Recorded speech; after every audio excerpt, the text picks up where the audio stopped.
unless I hear otherwise. All right. Most of you don't need an introduction for Thom Singer. In fact, that's why some of you are here is because you heard the legend. Thom Singer has been a good friend of Launchpad Job Club and every other organization in Austin for years. He is a generous and charismatic, unforgettable, I might even say, speaker. Many people say, I heard him speak years ago and I'll never forget what he talked about. He's that transformational.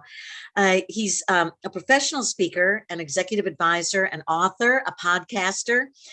He's going to be talking about creating a strong inner circle, business relationships in a virtual world. I've already talked about how challenging it is to network virtually. It's so much easier if you can sit across the table from somebody and look them in the eye and share a beer or a cup of coffee.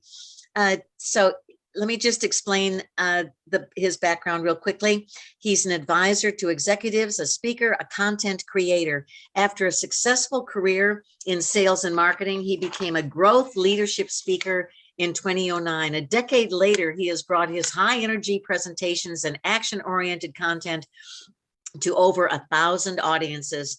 He knows that as the speaker or master of ceremonies, he has a responsibility to set the tone for a strong conference attendee experience. He earned his certified speaking professional status in 2014, is committed to the business of meetings. He is the author of, get this, 12 books and is the host of 4 podcasts, including Making Waves at Sea Level, the Digital Enterprise Society podcast, and Speakernomics. On these shows, he has interviewed over 1,000 business leaders and others with a focus on discovering how the most successful people get farther across the gap between potential and results. He and his wife make their home in Austin, Texas, are the parents of 2 highly spirited and accomplished daughters. I will waste no more time and give Thom the floor. He has an hour to speak. He'll let you know if you can ask questions, and take it away, Thom. Kathy, thank you so much for that extremely nice introduction. It's a pleasure to be here with JobPad. I don't know, I've probably over the last 15 years spoken for your organization 12 times. I try to say yes every year if you ask me.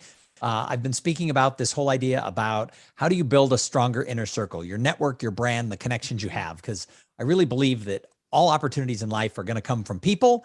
And so whether you're looking for a job, whether you're in a job, you've really got to be cultivating those relationships. And just going to events and passing out business cards, drinking wine, having stale cheese, that doesn't do anything for you. So you have to actually build connections. And in order to do that, you have to be intentional. Sometimes friendships, business friendships happen by accident. You just line up, you keep seeing each other. But sometimes you have to take ownership of that and really look at how can I customize and make that happen. So that's what we're going to talk about today. Before we get started, first of all, I am totally open to the idea of questions at any time. Use the chat. Kathy will monitor the chat, because here's the thing. As a speaker, if I'm looking at the camera, you feel like I'm right there in your living room with you. But if I'm reading the chat and doing this, that's no good. So I'm not going to read the chat. If you say something nice to me, I won't see it because it will go far, far away before the end of the chat. So you can always email me at Thom, Thom, at Thom Singer, if there was something you liked or heck, something you didn't like. And here's another way we're going to use the chat during the next 45 minutes or so. And that is, if I say something that you agree with, you're like, oh yeah. Because you see, most of my 1,000 presentations have been in a room in front of, dozens of people or thousands of people. And if I say something the audience agrees with, I can see people go like, yeah. And as a speaker, you want that feedback. You want that. Yeah. But I can't get that in chat because most of you have your cameras off and I can't be looking at the pictures anyway. So I can't see those nods of agreement. So if I say something you like in the chat, I want you to use an exclamation point or 2. I can catch that out of the corner of my eye as those exclamation points go away. I know we're on the same page. Now, sometimes as a speaker, I'm not so full of myself that I know. Sometimes I'll say things you disagree with, or you're like, doesn't work for my personality, or clearly you're not an introvert, blah, blah, blah. Cool. I'm not. I'm an extrovert. But you know what? It doesn't matter because the world's made up of everybody. But if something doesn't gel with you, put a number 2, because the number 2 tells me, Thom, you just went number 2. And I'll see that out of the corner of my eye, and we can stop and we can chat about that at any time. So let's get going and let's talk about where we are today. So what I want to do when we talk about, I got exclamation points and number twos. Look at that. So when I talk about this, lots of people come into meetings, especially if they're looking for a job. Maybe they've been looking for a while. They're frustrated. They come in with this, I don't know, sort of preconceived notions of what it is to network. They have all kinds of ideas of what it is. But the reality is that we all in our life have preconceived notions about everything. Human beings are we're kind of judgy. And on topics and other people, we make up a lot of decisions based on a little bit of information. We put it in a box that's blue. We name it a blue box. We put it on the shelf forever. So if you've got kind of that thing where you'd roll your eyes like, oh, the networking guy is here today, we should just log off and go have a sandwich. I want you to put those preconceived things away. And by the way, if we were live in a room and you rolled your eyes when Kathy introduced the networking guy, I could see you roll your eyes. In this situation, I can't see how engaged you are. So use that chat room with those exclamation points if you're engaged, because that gets me going. I get to see the good and the bad. So what I like to do is talk about changing the perspective when we think about networking. So I use a little story when I start off, and that is perspective is often just coming through our own eyes and our own experience. We don't look at things broader. And I want you to look at this world of human connection. I want you to look at it more broad. So here's the thing. I was born into a family where I was the youngest of 4 boys. God save my mother.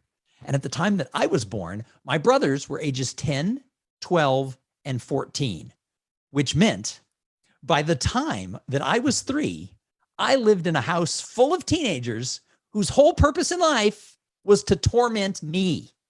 Now, I say that in jest. My brothers are great men. We have a great relationship today.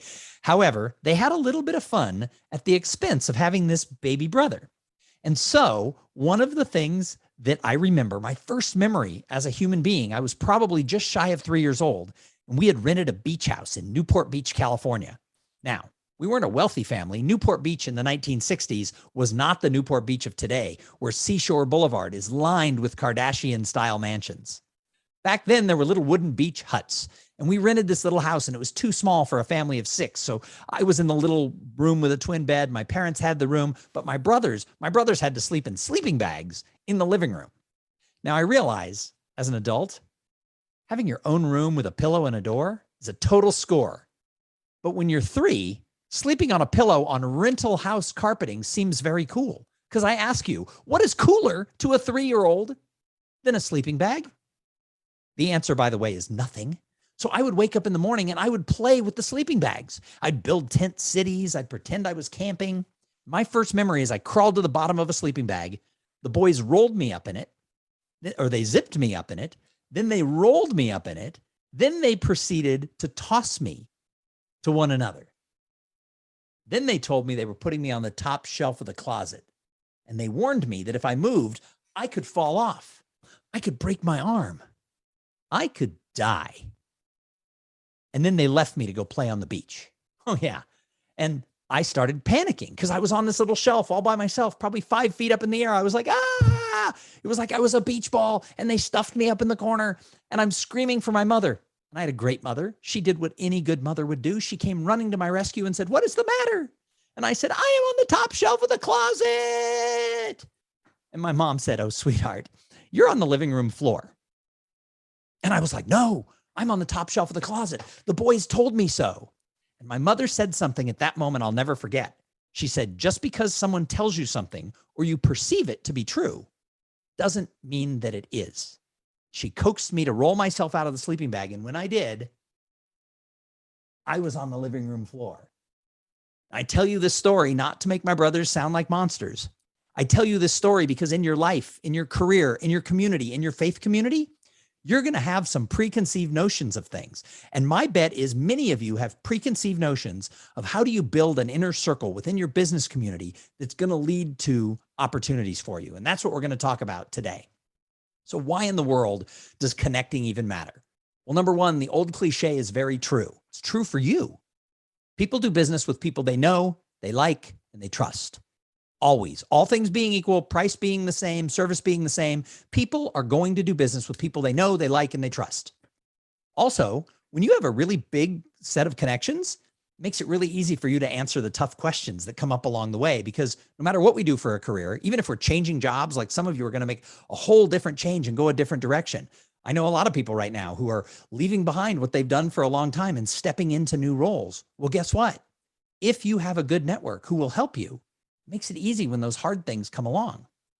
The next thing is it helps build your visibility in the community, and that helps you and your company when you find that job.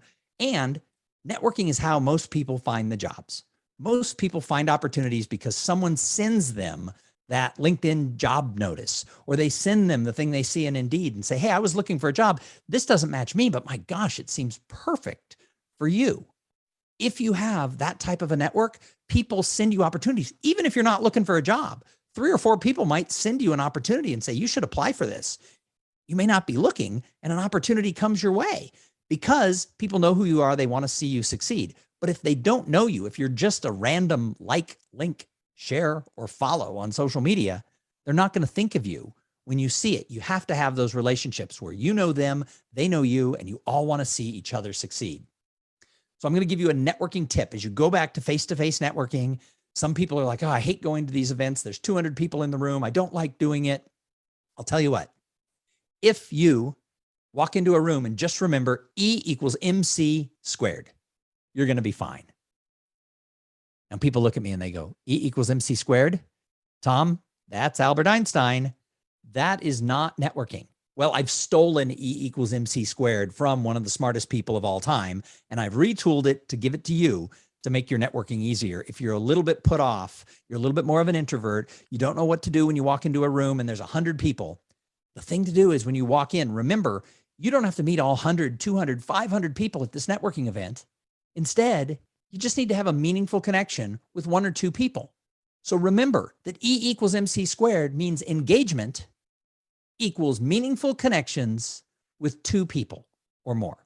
That's all you have to do.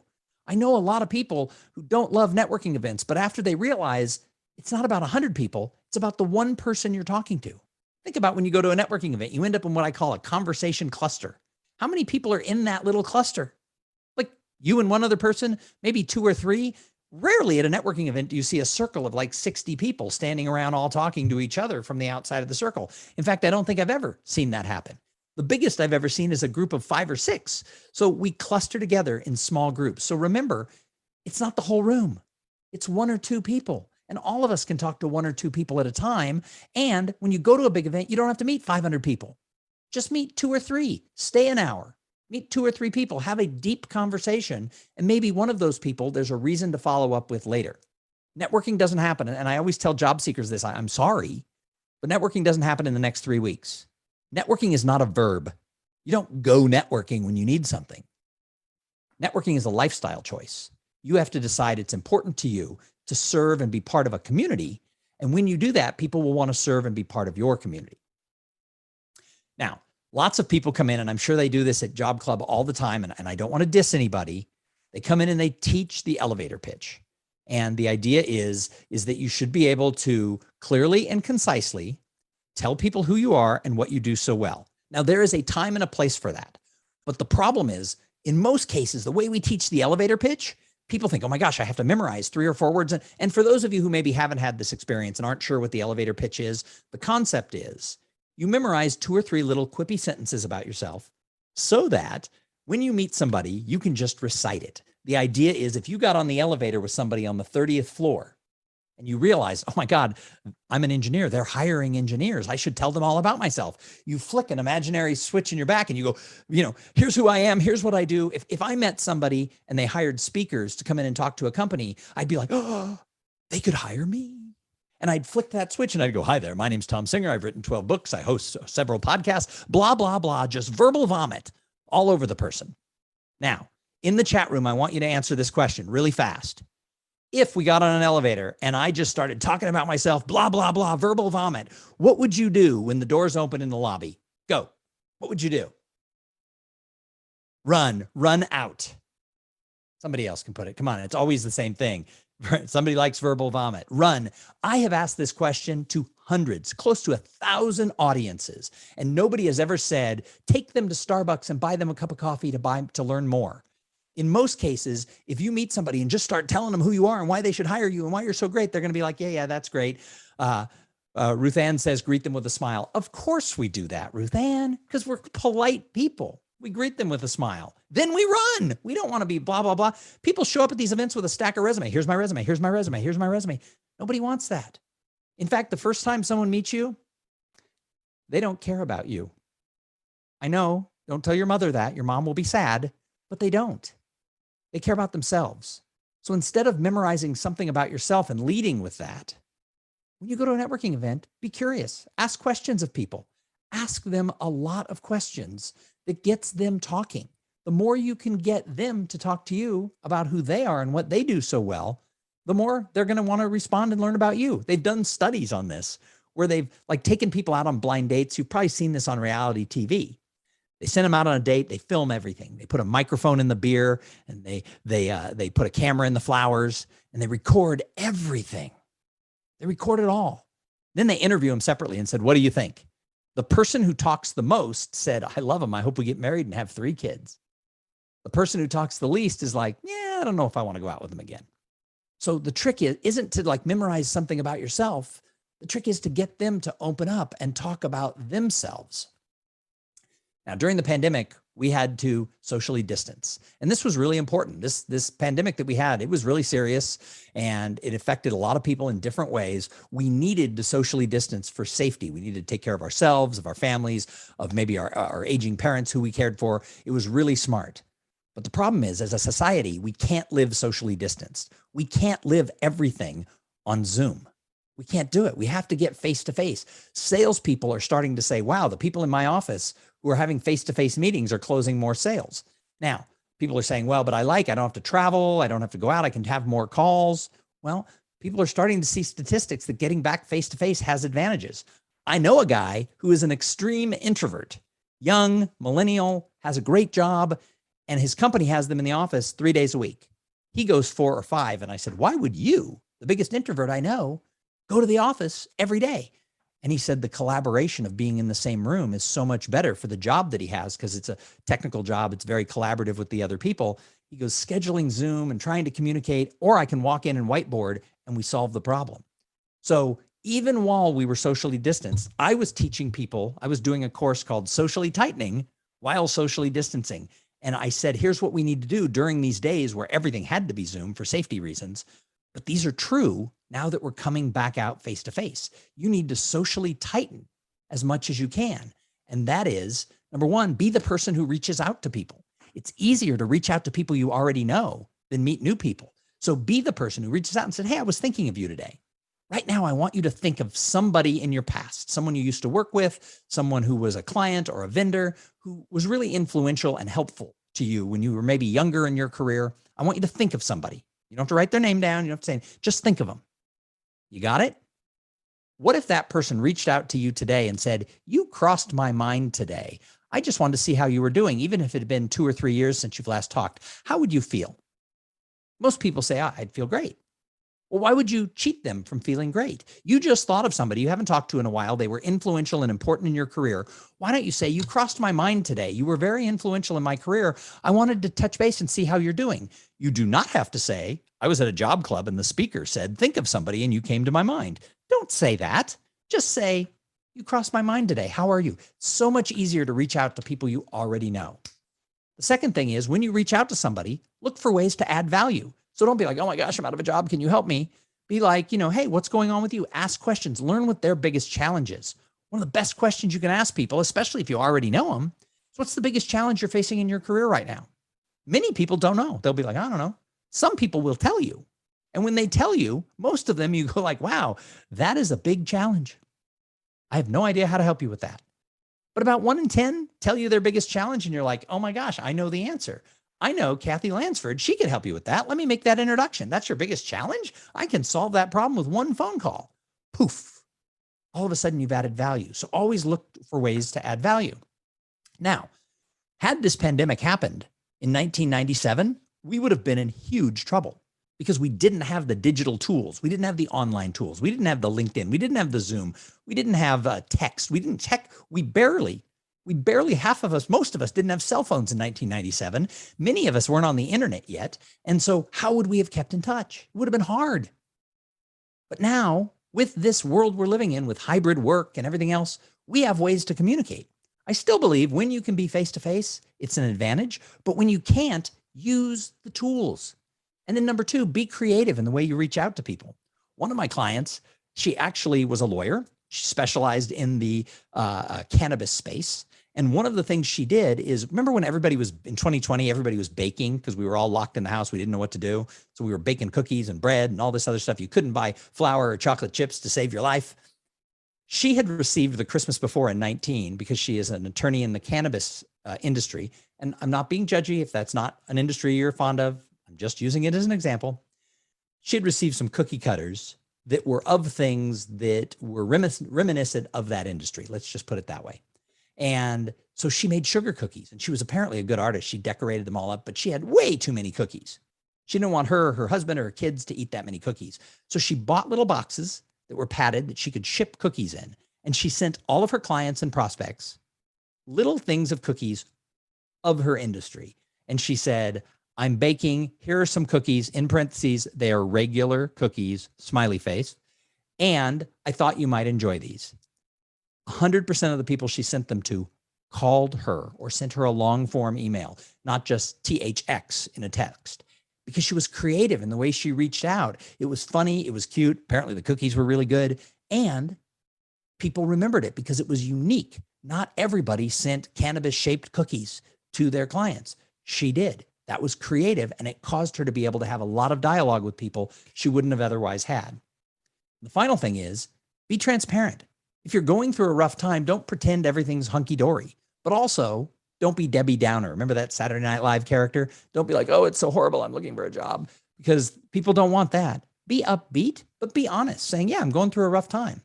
I just imagine that you could imagine if somebody was a professional speaker at live events in 2019, having a pretty good year. 2020 was going to be the biggest year I had had in a decade as a professional speaker. And on March 13th, I call it the day my business died. 100% between March 13th and April 1st, 100% of the events for the next 6 months canceled. Many of them had not paid deposits. Some of them needed refunds. Some of them, we created what we called a forever deposit. So, I'm still doing some of that work, even though I was paid in 2019. I have to go and deliver, a keynote or something like that. It was a hard time. And I never hid that. People said, how are things going? I said, wow, this pandemic with the end of live events, it was hard. This was hard for me. And some people were like, oh no, never tell people you're having a hard time. People don't like that. They'll run from you. I found the opposite. People have come out of the woodwork in the last 2 years to show me opportunities, to offer me jobs, to want to bring me into work for their company. I worked part-time for a friend in a major international company doing business development for him. Other people have sent me other opportunities and said, God, this would be great for you. When you're struggling, be transparent. Let people know. Humans, especially the ones who like you, want to help you because you want to build a stronger inner circle. And you can't have a stronger inner circle if everything you do is a facade. You have to be vulnerable. You have to be honest with each other. And you both have to want to build that friendship. Now, not everyone you meet is going to want to be part of your inner circle. And not everyone you meet is the right match, either for what they do for a living, for their personality, for lots of reasons. So you have to get really good at identifying who are the people I enjoy, who are the people that I can learn from and I can help. If you only look up for help, that's going to be a problem because you got to serve others too. But if when people are looking up to you for help, you never reach down and pull them up, that's a problem. If everybody only looked for, I'm going to network with the person with a bigger job than me. I'm going to network with the person who could hire me. I'm going to network with the person who can refer me business. The ecosystem doesn't work. People need to do it both ways. You need to look to have relationships with people who have that senior level who can help you. You need to network with people who are your peers, and you need to reach back down, and you need to help people with that. So that's the thing is that to build an inner circle, you need to look for people of all different types, all different, backgrounds, people of different races, people of different ages, people of different genders, people of different sexual orientation, people who come from different countries. If we just hang out with people who are like us, we end up with a bubble. And we talk a lot about diversity, and I think diversity is important. Every study I've ever seen says that a company with diversity makes more money, has more success, has happier employees, et cetera. So we have to look for diversity in our personal lives too. Don't just look for who's like me. I go to networking events and I look, and it's like all of the people who you can fit into a demographic bucket, the people who are a little more seasoned gray like I am, all start to hang out together at the networking event. The 20-somethings hang out together. The people who are in their 40s all hang out together, and that's great. Human beings are drawn to people they have things in common with, but we actually have things in common with lots of people, not just superficial demographics. So look beyond, all of that stuff and look for who can I really be of service to and who can I build that relationship with, because you want to stand out from the crowd. If all you do is show up and go, me, help me, there's a lot of that going on. But you want to stand out from the crowd. And one of the best ways to stand out from the crowd is be a person who's there to serve and help. When you go into a networking event, don't just look around and say, who here could help me find a job? Instead, go into the room and say, instead of meeting 5 people who could help me, I want to meet one person that I can help, that I can have a real impact on. If you do that, you're going to end up with a lot more people who you stand out to and who want to be part of your inner circle. Now, I talk a lot about what I call uncommon connections. This is what I actually tell people is uncommon connections are what we need to build, because likes, links, shares, and follows are common now. Many people I talk to have hundreds, thousands of people that they're connected to on LinkedIn. But I say, how many of those people, without being prompted, have reached out to you just to help you or just to touch base? In most cases, it's rare. Usually there's an angle. They reach out because they're selling something. They have a new product at their company.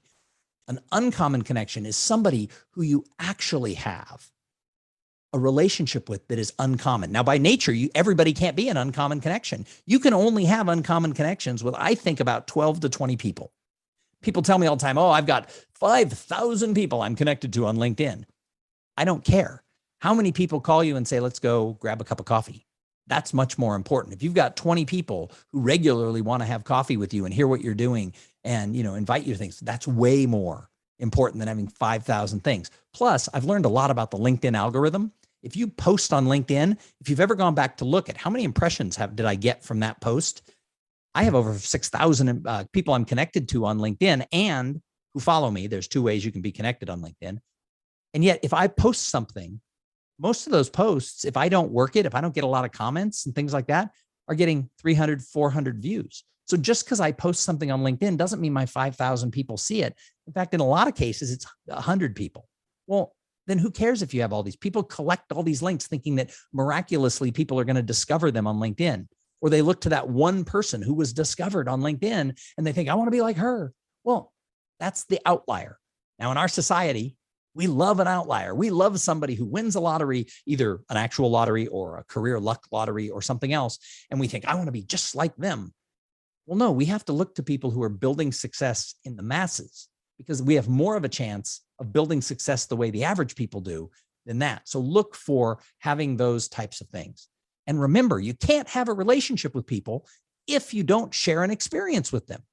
Because I do a lot of videos. Earlier, I posted a link to my networking tips on YouTube. I have a playlist of networking tips. And every Monday I post a little 2-minute video on how to network better. I think there's 15 of them up now. I think I've been doing it for, since the first of the year. But here's the thing. People always tell me that, oh, they know me. Well, no, they know me doing a video. They don't know me. They don't know, what I did this weekend. They don't know how I celebrated my birthday on Wednesday. That's what I mean. You have to share experiences with people. This weekend, my wife and I, for my birthday, we went to Southern California, where I grew up, and we spent 3 nights with my best friend from kindergarten and his wife. Now, I want you to think about that for a minute. We went and spent 3 days with my best friend for kindergarten. He was also my roommate in college for a year. We're not bestie friends like we talk all the time, but we've been part of each other's lives. Our parents were friends. Here's the weird thing. Our kids, even though I live in Texas, they live in California, our 20-year-old daughters who are sophomores in college are best friends, because they always met when they were little, but at 10 years old, they both had gotten iPhones and FaceTime had just come out. And those 2 girls started FaceTiming each other every night after school. Their friends in high school knew the other person, even though they only got together once a year, because they invested and shared experiences with each other every single day. And so The girls, they're off at different colleges, but they still talk every day. And the parents are like, we used to do vacations with the kids. Let's do a vacation without the kids. We went to the Magic Castle, which is I think it's like 60, 70-year-old building in Los Angeles where you have to be invited by a professional magician. And I knew one, and we got to go have dinner and then see like 4 shows at the Magic Castle. Do you think that other couple that we have even stronger connection to after staying at their house for 3 days and going and experiencing kind of a once in a lifetime thing like the Magic Castle? Yeah, because even if you already know them, if you're not sharing experiences, you can't advance that. So texting somebody, liking their post on Facebook, that is not a shared experience. We need to be thinking more personal experiences, less social media broadcasting if you want to build that network. But we live in a world where there's too many distractions. We have so many distractions coming at us constantly. So my father, my dad, that's him right there, lived to be 99 years old. But here's the interesting thing. My dad was born in 1914, and he lived up until the end of 2013, just shy of his 100th birthday. And I asked him one time before he died, I said, Dad, how have people changed? He said, people haven't changed at all. I said, yes, they have. We talk about the millennials. We talk about Gen Z. People are so different. The generations are all so different. And he said, no, people are the same. And I said, Dad, there's an entire business teaching people about how to deal with generations. And he goes, all you have to do is read the Bible. He goes, first of all, the younger people always think that, their life is so different and the things that matter. He goes, but if you go read the Bible, and he wasn't that religious, because if you go read the Bible, you're going to find stories that are 2,000 years old. And those stories are going to be about lust and greed. They're going to be stories about wars and famines. They're going to be stories about business dealings that went well and business dealings that didn't go well. And there's going to be stories about world leaders, government leaders that people adored. And there's going to be leaders that were hated. He said, does that sound familiar? It's the same stories we hear on the news today. And I said, well, Dad, what's different? And he said, how we're distracted is different. He goes, when I was a kid, we had radio. Then TV came in. It was more distracting because people spent more time doing it. He goes, and then we got, the telephone, and then we got all these different things. And he goes, every time we thought, oh, this is the end all of distractions. He goes, but now we have these cell phones. And he goes, the problem is you bring your distraction machine with you everywhere you go. He said when he used to go away for like a conference when he worked, he'd come back to a stack of messages like on a spindle. He goes, now those messages are coming at you all the time. He goes, I'd get back to people a week later and they were fine with that. He goes, you can't wait a week to get back to people because they're expecting a return call soon. The problem is we think, and this is my father saying this a decade ago. He goes, because he died, almost 10 years ago now. He said, we think in society that we have to have instant get back to people. And he goes, but we really don't, because if you get back to them an hour or two later, that's fine. People understand that we don't have to be constantly connected. Then he told me a story. He said that when people would come visit him in the retirement village, every time someone would walk into his apartment, he'd look at the clock that was above the door and he'd make a note of what time it was. Because then I play a little private game. I wait to see how long till they check their phone. And he goes, you know what? Everybody, he goes, you did it today. Within 5 minutes, that phone comes out and they're just scrolling while they're talking to me. He said, Thom, you teach this for a living. When you're with people, choose people. God, you hate to be schooled by the 97-year-old guy, but he's right. When you're with people, choose people. Don't hide behind, oh, it's easier to do it by Zoom. No, get in the car, drive to that event, even if it's hybrid, and say, I'm going to show up. I'm going to choose to be in this room, and then turn your phone off and don't look at it. You ever been in a conversation at a networking event and while you're talking to somebody, they're doing this?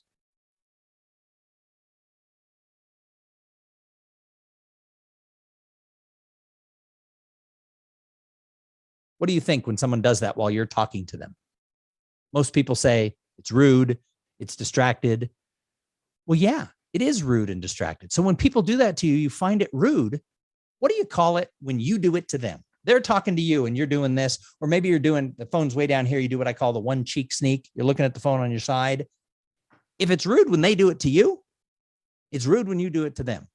So my dad was right. When you're with people, choose people. And Ahmed is right. We call it multitasking. But nobody has ever been multitasked at by somebody they're talking to and thought, wow, he is so good at multitasking. They think, hey, look at me. We're talking here.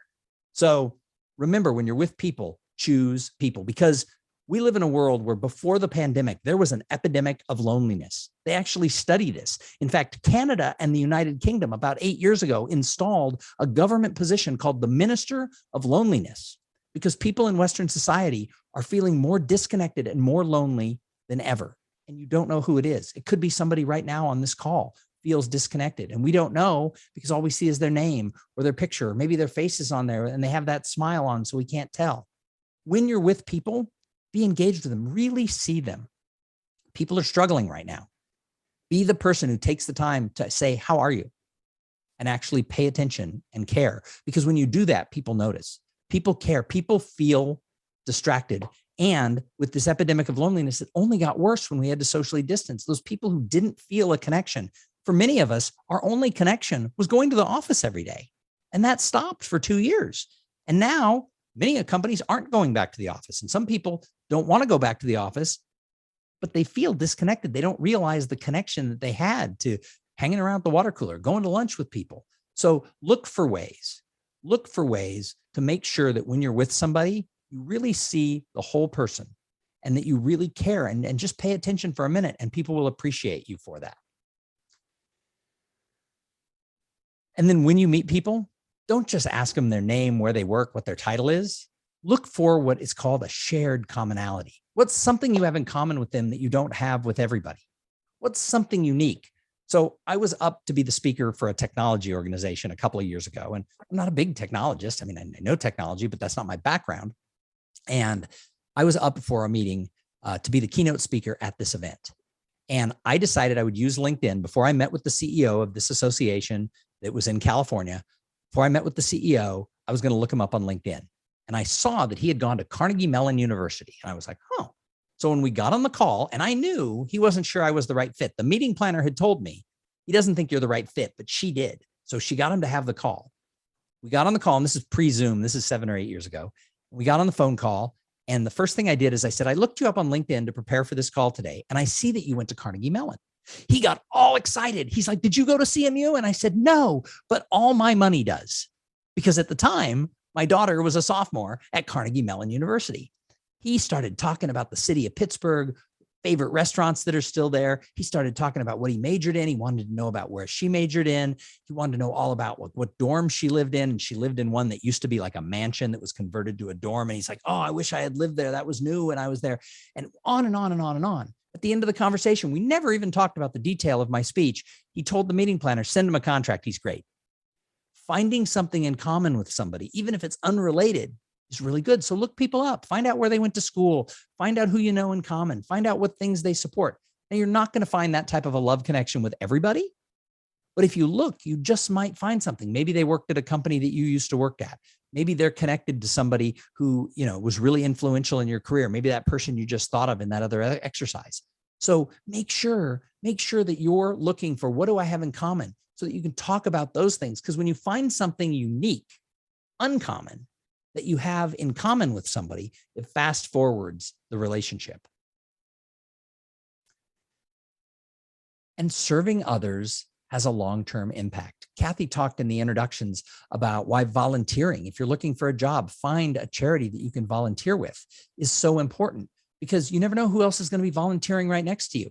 I know a lot of people who volunteer at the food bank or other types of places, and they make friendships with those people. When you make friendships, even if they're from a different industry, you don't know what their husband or their wife does. You don't know what their brother does. You might be able to find those connections that way. And you're serving somebody. People admire people who volunteer their time. Find a way to give back. Be a person who says, I don't have to fight over the slices of the pie. I want to help bake a bigger pie in our society. That's a quote that comes from a gentleman called Cavett Robert. Cavett Robert was the founder of the National Speakers Association and one of the first professional speakers back in the 70s and 80s. And Cavett Robert tried to get all of these people who were professional speakers to join an association. And people were like, association. In the 70s, they were like, associations are old news. That's what grandpa joined. Why would we do that? And people said, I don't want to go where my competitors are. And Cavett Robert said, let's not fight over the slices of the pie. Let's bake a bigger pie. And together they created now what is a billion-dollar industry within the meetings industry of people who speak and train. It didn't really exist back in the 50s and 60s the way it does now. So think about it with you're doing. Don't think, oh, I don't want to go to that event because my competitors are there. Instead, look for how can I help even my competitors find more success? If the pie is bigger, we can all have a plenty good slice. All opportunities in life come from people. So my challenge to you is if you're looking for an opportunity, and many of you are, my challenge to you is find ways to really connect with people. And yeah, you might have to help 5, 6, 7, 8 people before anybody even notices and helps you. And you're like, well, that's not fair. I helped 8 people and only one person sent me an opportunity. Well, yeah, but what if that opportunity is the one that gets you the greatest job you've ever had? You don't know who's going to be the person who forwards that LinkedIn job thing to you. And then you're like, wow, I didn't even know them that well. And they sent it to you with a note saying, God, you'd be perfect for this. They're not even one of the people you helped, but they know that you're out there, you're looking, you're giving, you're serving, and that you're adding to the community. All opportunities in life come from people. We have all these job boards and everything, and they're great, but most hiring managers tell me, yeah, the problem with the job boards is they slice out all of those random people who could be a great fit, because we're looking for somebody who has this much experience, who has a degree from this type of a college, where previous to all of the tech wizard buzz, you would ask people and someone would send you a resume and you'd be like, boy, this doesn't fit. And then you'd hire them. I was consulting with someone 10 years ago, 12 years ago, and he found his dream job and it said, bachelor's degree required, master's degree preferred. And he goes, oh, I never finished college. I can't apply.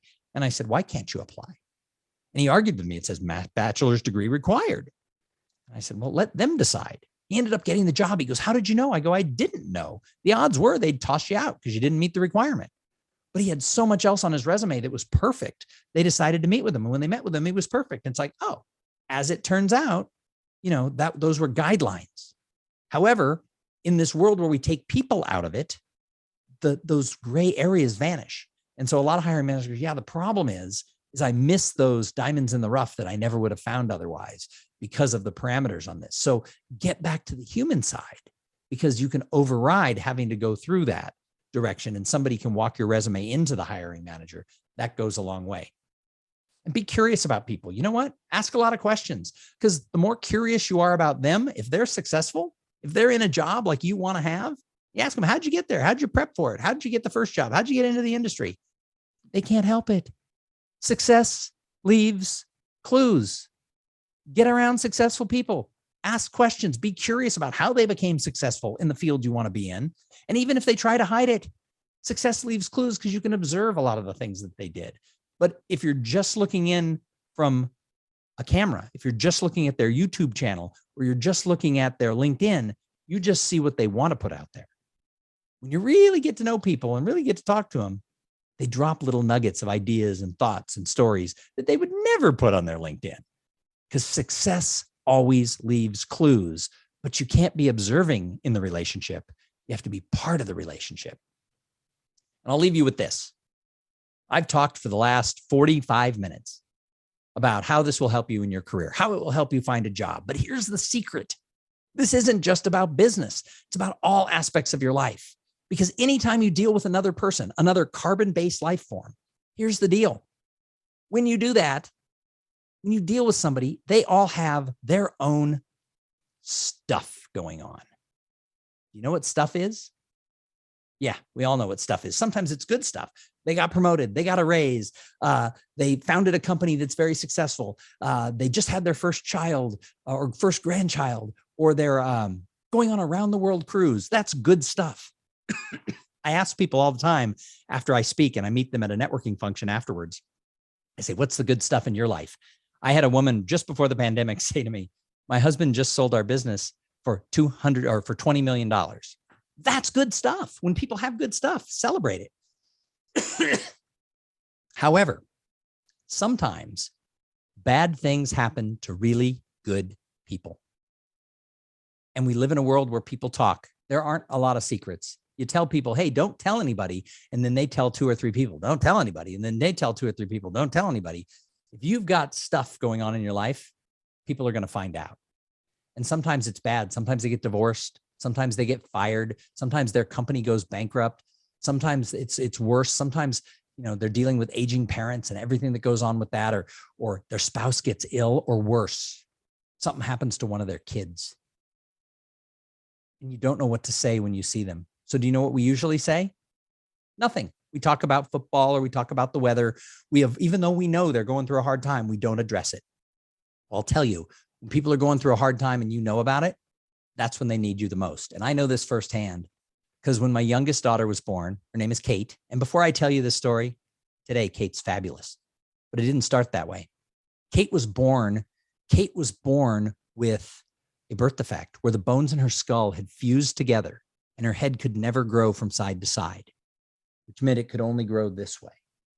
Now, it wasn't diagnosed at birth and it should have been. They missed it. And we kept asking. We said, her head's a little funny shaped. I remember the doctor saying to me one time, heads are funny, Thom. Just go to the mall and look around. You'll see a lot of different shaped heads. There's a fun game. Start looking at people's heads. You're like, wow, that is a noggin. But something wasn't right. Her head was more like a watermelon than a cantaloupe. And we kept asking the doctor for input about it. And they kept saying, I don't think it's a thing. When she was 4.5 months old, the doctor decided, you know what? We probably should do a CAT scan. There's this thing called sagittal synostosis where the bones in the head fuse together. But the doctor said, it's really rare. It's really rare. 80% of the time it happens to boys. But let's do the CAT scan just to give you peace of mind.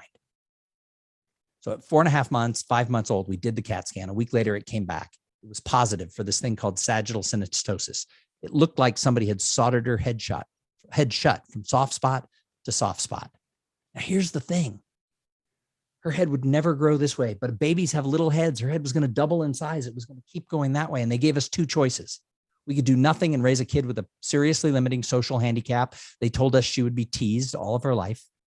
Or we could do surgery that had some amount of risk, not huge, but a 10% shot something could go seriously wrong, where they would remove the entire top of her skull. They'd open her up, take out the bones. Now, we made a decision that our job as parents was to make the choice that 20-year-old Kate would want us to make. So while there were risks, we knew if at 20 years old she found out we could have done something and we didn't, she'd never forgive us. So we decided to do this. And I had a pretty high profile job in the community at the time. I was the marketing director for what was at the time one of the largest technology law firms in Austin. And we put on a lot of events. We hosted everything in the tech community. I was super involved either at working the check-in table, working a sponsorship booth, or sometimes I was asked to MC the event because I had the communication skills. And so a lot of people in the tech community knew who I was and everybody knew what was going on. We had about 5 weeks to choose a doctor because they need to do the surgery before about 6 months old in order for the bones to grow back together by themselves without having to put a plate in. So we were rushed to find a doctor. And if you think back 20 years, there was no Dell Children's Medical Center in Austin. So we had to look outside of our community. My wife was getting on a plane with Kate every couple of days and flying to different children's hospitals to meet with the doctors to find the right place for us to do this. And everyone in the community knew it. And most people wouldn't talk to me. People would look at me, even friends would just put down their eyes to their feet and they'd go get in line at the bar. They avoided me like mad. But there were other people who saw me, came across, hugged me. People I barely knew patted me on the back and said things like, we know what's going on. My church group prays for Kate every day.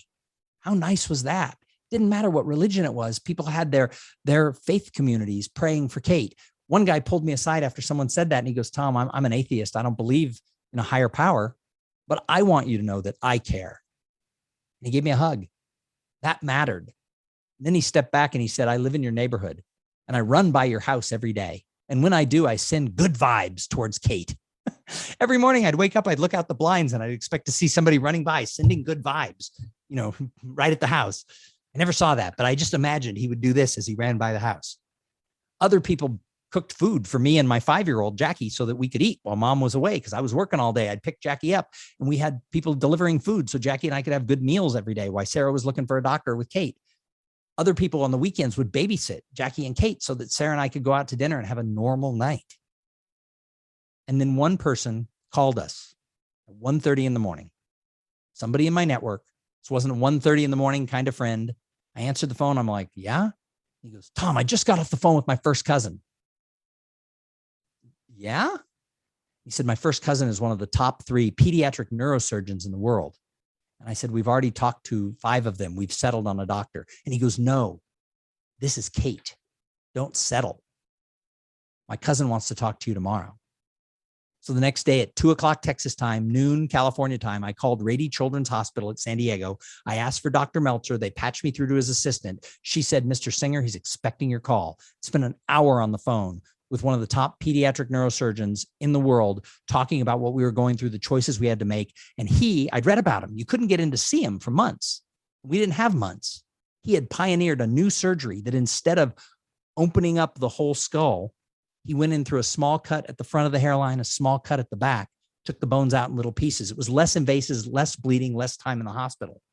And I asked him, I said, doctor, how many times have you done this new surgery? And he said, 13. God, I wish he had said 497. But then he said, I want to see Kate tomorrow. Can you or your wife bring her to California? The next day, my wife flew to California with Kate. They met with this doctor and his partner, who was a pediatric plastic surgeon. They met, they called me that night, and my wife said, this is the first doctor to show any urgency. Get Jackie and get to California. We flew to California 2 days later.